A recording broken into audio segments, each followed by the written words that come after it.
கிறிஸ்துவுக்குள் பிரியமான சகோதர சகோதரிகளே, இயேசு கிறிஸ்துவின் இனிதான நாமத்தில் உங்கள் அனைவருக்கும் என் அன்பின் வாழ்த்துக்கள்.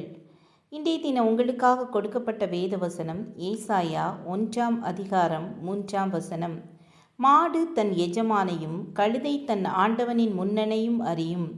இஸ்ரவேலோ அறிவில்லாமலும் என் ஜனம் உணர்வில்லாமலும் இருக்கிறது என்கிறார். மேற்கு தொடர்ச்சி மலையின் அடிவாரம்.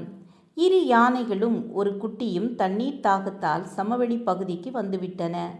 கல்லிடைக்குறிச்சி என்ற கிராமத்தினுள் புகுந்தது. புஞ்சை நிலத்திலுள்ள பாசன கிணற்றின் பக்கம் வந்தது. அதன் அருகே ஒரு பெரிய தண்ணீர் தொட்டி இருந்தது.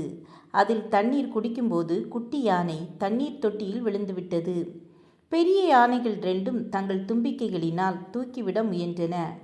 ஆனால் குட்டி யானை அவைகளின் பிடிகளில் இருந்து நழுவி விழுந்தது. பல முறை முயன்றும் குட்டி யானையை தூக்கிவிட முடியவில்லை. இறுதியாக இரு யானைகளும் ஒன்றிணைந்து தொட்டியிலுள்ள தண்ணீரை தும்பிக்கையால் உறிஞ்சி உறிஞ்சி வெளியே கொட்டியது. தொட்டி வறண்டது.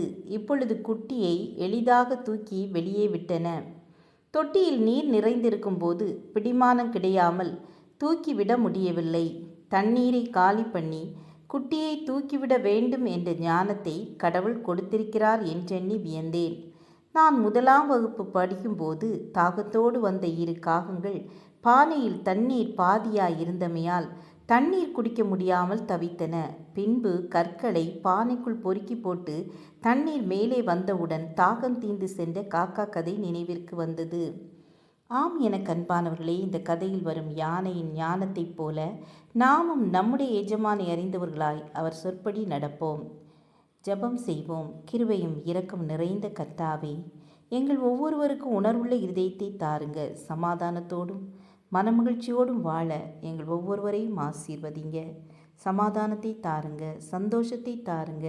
இயேசுவின் நாமத்தில் பிதாவே, ஆமேன் ஆமேன். God bless you.